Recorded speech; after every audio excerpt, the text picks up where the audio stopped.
Guys आज हम बात करने वाले हैं थोड़े ऐसे टॉपिक के ऊपर जो एग्ज़ाम देने के पॉइंट ऑफ व्यू से इम्पोर्टेंट है।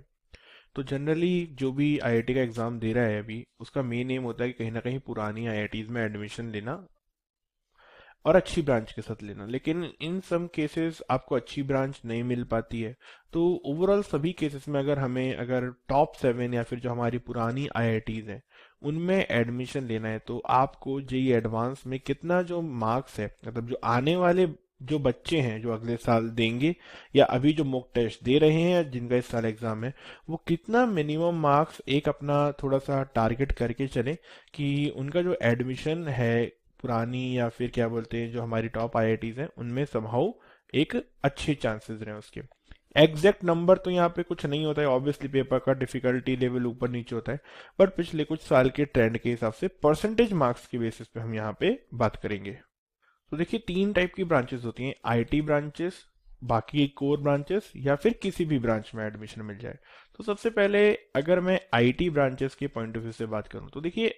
अपर लिमिट कुछ भी नहीं है, मींस जिसकी टॉप रैंक आई है हो सकता है क्या बोलते हो मेटलर्जी भी ले और हो सकता है वो कंप्यूटर साइंस भी ले, उसकी चॉइस है। बट इन जनरल जो आईटी ब्रांचेस होती हैं जैसे हमारी कंप्यूटर साइंस हो गई,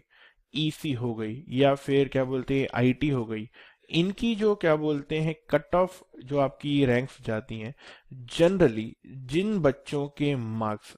मतलब रैंक जो होती है वो 2000 2500 के अराउंड तक आती है, उनके अराउंड होती है। और पिछले कुछ सालों में ट्रेंड देखा गया है कि जिन बच्चों के मार्क्स अगर पेपर ऑन एन एवरेज ठीक रहता है तो जिन बच्चों के मार्क्स 52 टू 53 या 54% के अराउंड होते हैं उनको क्या बोलते हैं आईटी ब्रांचेस में एटलीस्ट किसी आईटी ब्रांच में एडमिशन मिल जाता है। ऑब्वियसली जितना ज्यादा आपके मार्क्स अपर साइड में होंगे उतना ज्यादा बेटर रहता है। तो ये जो मार्क्स हैं ये जनरल कैटेगरी के लिए देखे जाते हैं। अगर यहीं हम ओबीसी कैटेगरी के लिए यहाँ पे बात करें तो आपकी जो कट ऑफ है वो काफी ज्यादा, इसमें आपको एडवांसमेंट मिल जाता है अगर आपको आईटी सेक्टर में चाहिए। तो जिन बच्चों के मार्क्स 45 टू 46% भी होते हैं उन बच्चों को भी आईटी ब्रांचेस में एडमिशन मिल जाता है अगर आप ओबीसी कैटेगरी से हैं। अब ये तो बात है सिर्फ आईटी की। कोर ब्रांचेस, तो देखिए कोर ब्रांचेस है मतलब अगर आपको कोर ब्रांच चाहिए किसी क्या बोलते हैं टॉप 7 आईआईटीज में, है ना, तो उसके लिए अगर आपकी परसेंटाइल, मतलब देखिए क्या होता है कि जरा सी परसेंटाइल कम होती है ना, मतलब परसेंटेज कम होती है, बहुत सारी रैंक बढ़ जाती है। तो एटलीस्ट आपको around 48 plus percentage marks general category से स्कोर करने ही करने पड़ते हैं, तभी क्या बोलते हैं कोर ब्रांचेस में एडमिशन मिलता है। अब बात आती है कि किसी भी ब्रांच में, तो देखिए कुछ ब्रांचेस जैसे फॉर एग्जांपल जिनकी आजकल क्या बोलते हैं कट ऑफ थोड़ी ज्यादा जाती है, वैल्यू तो बहुत है, हर ब्रांच की वैल्यू बहुत है, ऐसी कोई ब्रांच खराब नहीं होती है, बट जैसे फॉर एग्जांपल जीटी है, जीपीटी है, मेटलर्जी है, बायोटेक्नोलॉजी है, MSc chemistry, MSc physics, pulp and paper, और भी बहुत सारी ब्रांचेस हैं जिनको रिलेटिवली लोग उतनी वैल्यू नहीं देते हैं, बट ऑब्वियसली हमारी ओल्ड आईआईटीज में है, इनकी अपनी एक इम्पोर्टेंस है। तो उन ब्रांचेस की कट ऑफ कम जाने की वजह से 6000